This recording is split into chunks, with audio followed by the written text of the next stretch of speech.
Торжество камня. Камень по праву стал символом самого древнего и самого длительного отрезка человеческой истории. Каменный век в 99 раз длиннее, чем вся последующая история человечества.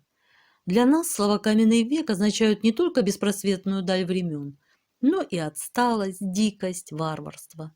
Все, что противопоставляется цивилизации. При этом в упоении своей технологической оснащенностью мы забываем, что именно жившим в каменном веке людям обязаны тем, что превратилось в сложные машины, облегчающие нашу жизнь. Огонь, колесо, лук, стрелы, копье, гарпун, лодка, посуда, одежда. Список можно продолжить. И, конечно, каменные орудия труда. Казалось бы, чего проще, нашел камень и использую его на всю катушку. Но на самом деле процесс не только изготовления, но и отбора сырья для орудий труда был очень трудоемким и, кроме того, требовал знаний. Восстановить многовековой процесс накопления знаний и умений позволяет экспериментальная археология. Производственный процесс мог начаться лишь при наличии подходящего сырья. Что же использовалось? Привычный ответ звучит так. Кремень. И неудивительно, потому что в школьных учебниках так написано. Для многих из нас каменная индустрия ассоциируется с кремнем. Но кремень и аналогичные горные породы, отличающиеся большой твердостью и одновременно способностью легко раскалываться с роковистым изломом, начали искать лишь позднепалеолитические каменотесы. Они отбивали от одного камня десятки длинных пластин или же наоборот мелких пластиночек микролитов, либо виртуозно моделировали ударным раскалыванием тонкие длинные наконечники, которые могли бы украсить любую художественную коллекцию. Самые грубые орудия рубила можно было изготовлять из любой более или менее твердой и выносливой горной породы. Поэтому неудивительно, что на более древних стоянках находят очень пеструю компанию горных пород и минералов.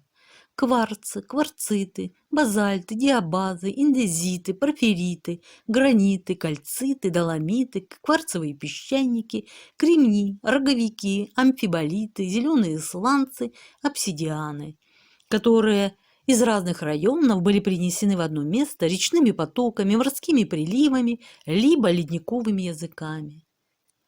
Для древних охотников здесь был большой выбор. Но совершенное ручное рубило можно было изготовить не так быстро и далеко не из любого камня.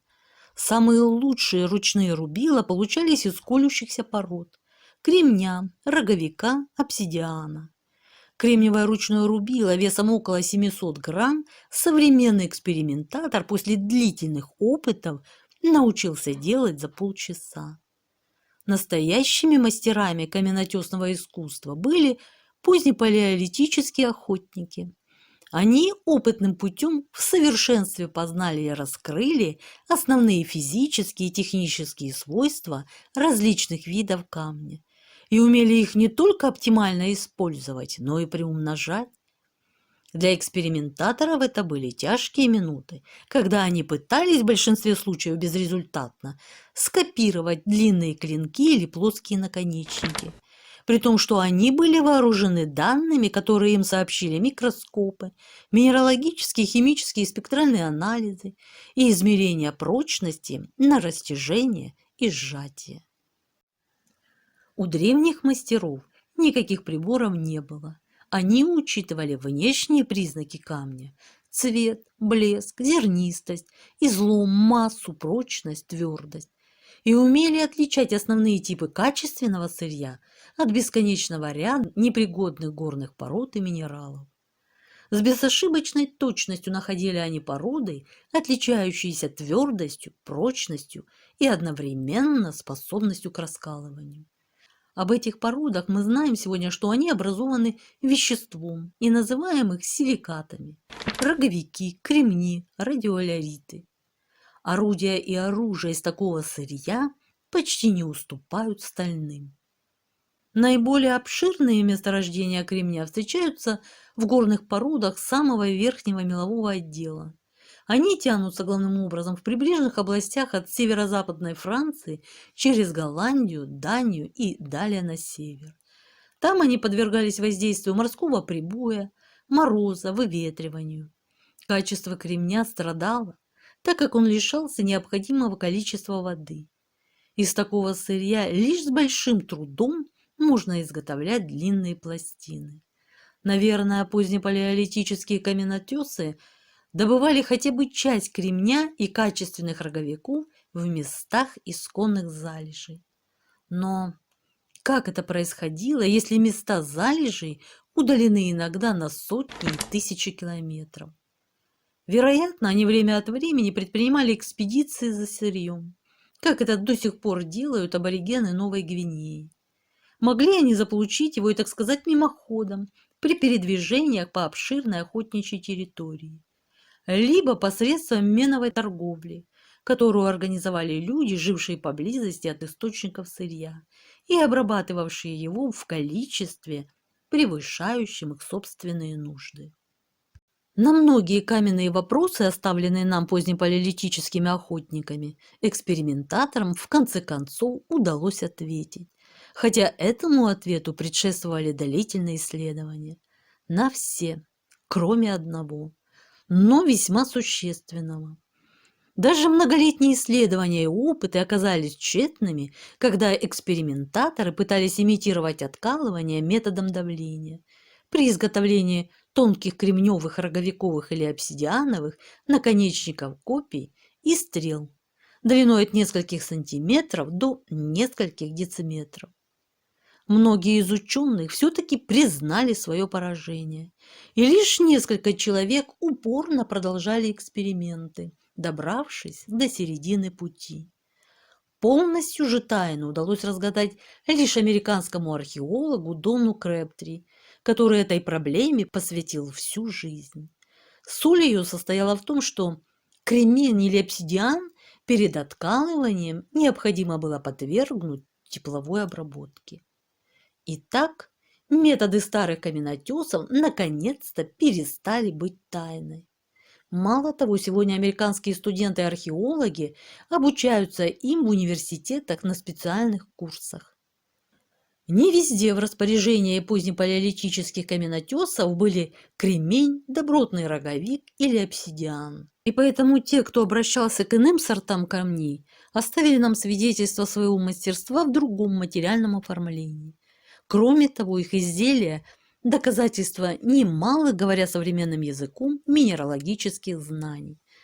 Например, когда археологи внимательно осмотрели все орудия из пещеры в Моравском карсте, оставленные охотниками на северных оленей, они, к великому своему удивлению, обнаружили, что 10-я часть их изготовлена не из простых серых, черных и коричневых кремней и роговиков, а из прекрасных прозрачных хрустальных отщепов и пластинок, которые, несомненно, были отбиты от крупных кристаллов.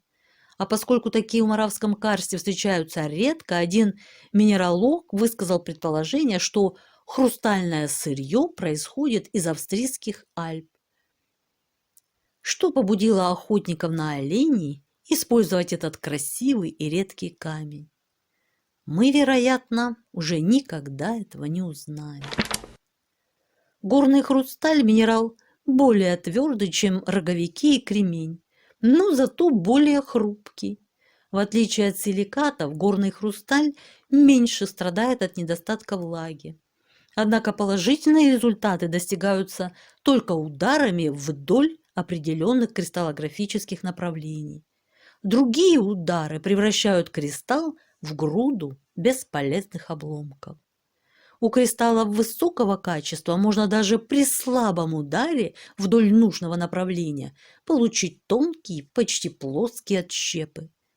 Поперечный удар в середину кристалла также приводит к его разбиванию. Так вот, каменотесы действовали строго в соответствии с этими основными минералогическими правилами.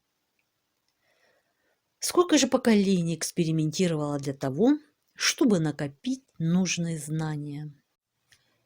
Неолит принес новые типы каменных орудий – топоры и тесла, изготавливавшиеся главным образом шлифованием и сверлением из горных пород, отличавшихся твердостью, вязкостью и стираемостью и небольшой изнашиваемостью. Европейские каменотесы неолита очень любили зеленые сланцы, свойства которых в некоторых отношениях приближаются к металлу. Кое-где, например, на севере Европы, земледельцы, правда, использовали также кремневые топоры, но те были более хрупкими и при рубке леса быстрее ломались. Кроме того, твердый кремень не поддавался сверлению доступными тогда способами, и его приходилось вставлять в расщеп деревянной рукоятки. Такой захват был менее надежным и крепким, нежели у топорища, вставлявшегося в просверленное отверстие топора из зеленого сланца. Шлифованные орудия древние земледельцы использовали для рубки леса, уборки подроста, строительства жилищ и различных конструкций и для производства самых разнообразных деревянных предметов. В 1972 году археологи-экспериментаторы попытались подробнее изучить производственные промыслы с применением шлифованных орудий. Предварительно заготовке была придана необходимая форма.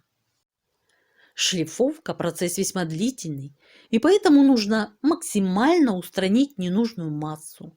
Топор был отшлифован за несколько десятков минут.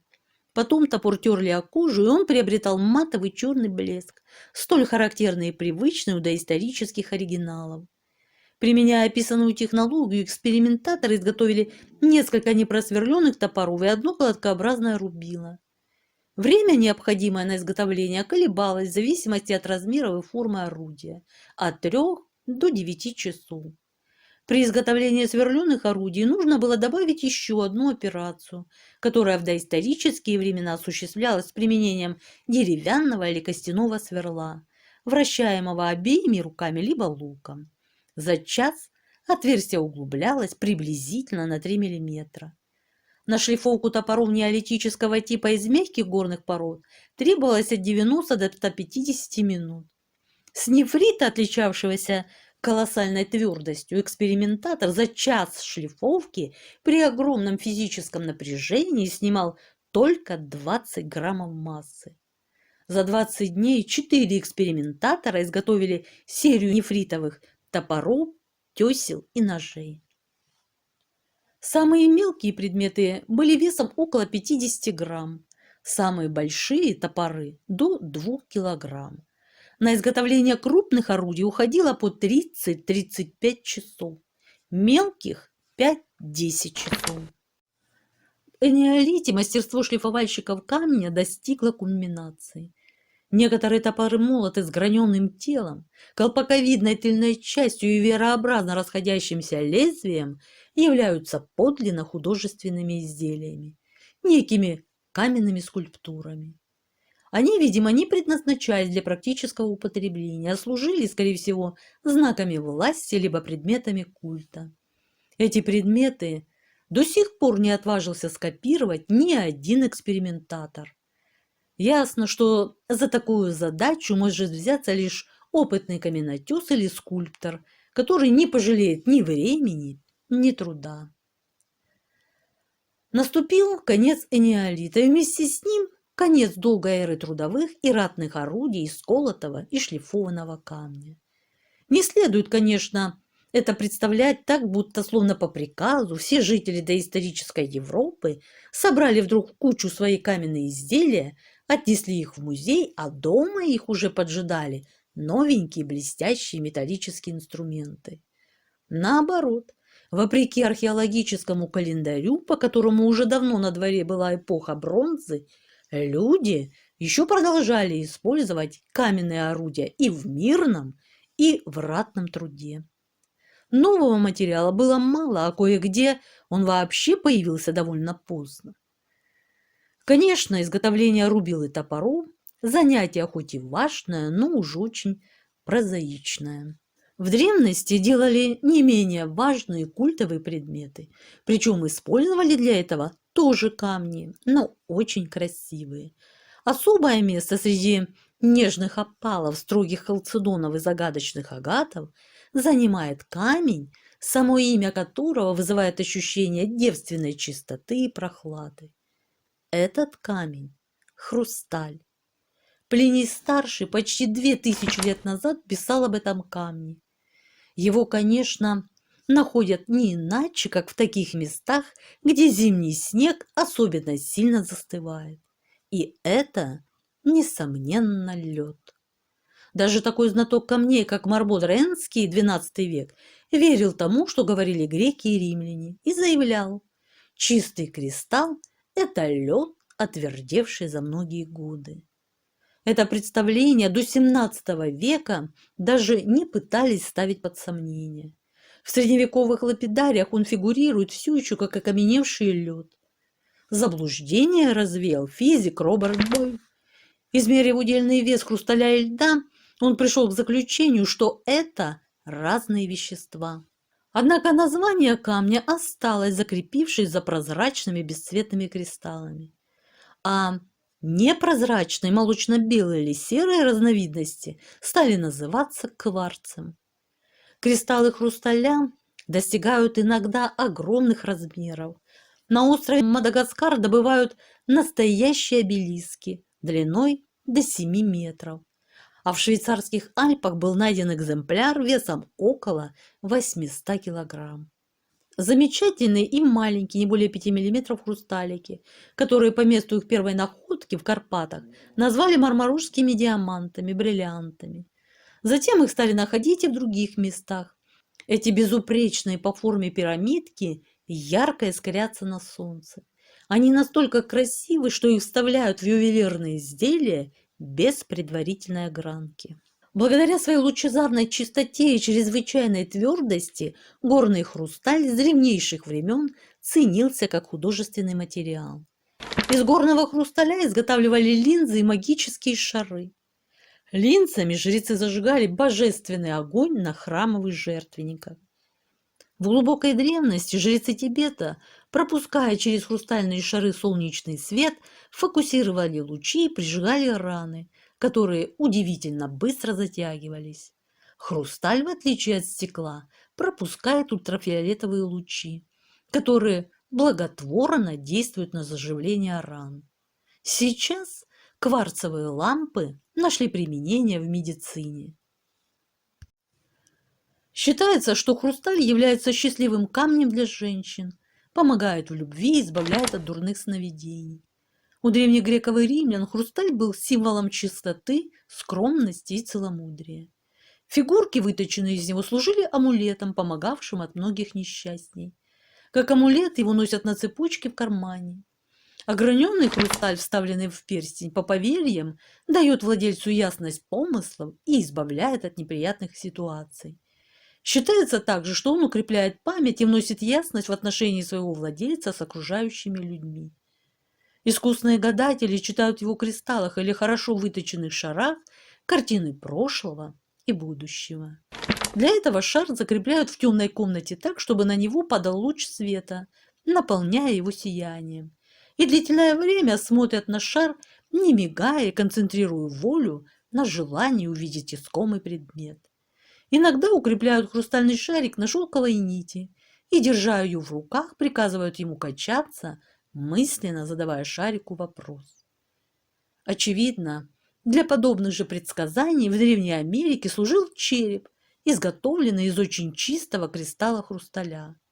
Исследователи индейских цивилизаций долгое время считали, что легенда о голове смерти не имеет реальных оснований. Но в 1927 году в британском Гондурасе археолог-любитель Митчелл Хеджес откопал в куче мусора в одном из храмов древнего города Майя-Луба-Антони череп, сделанный из кристаллического кварца-хрусталя, весом около 5 килограммов. Он сверкал и просвечивал насквозь. Нижняя челюсть, закрепленная в полированных гнездах, колебалась от малейшего прикосновения. И голова смерти казалась живой, говорящей. Когда перед ним ставили свечу, глазницы начинали сверкать. А если перед этой говорящей головой размещали различные предметы, то при определенных его поворотах их отражения появлялись в глубине черепа. Вокруг находки разгорелись споры. Чем больше ее изучали, тем более вероятной казалась мысль, что это и есть легендарная мертвая голова. О черепе дали заключение минералогии и кристаллографы. Заключение довольно раздраженное. Проклятая штуковина просто не должна существовать на свете. Те, кто ее высекал, не имели ни малейшего представления о кристаллографии и совершенно игнорировали оси симметрии. Она неминуемо должна была разлететься при обработке. Действительно, с какой бы осторожностью ни раскалывать кварц, при обработке он будет дробиться.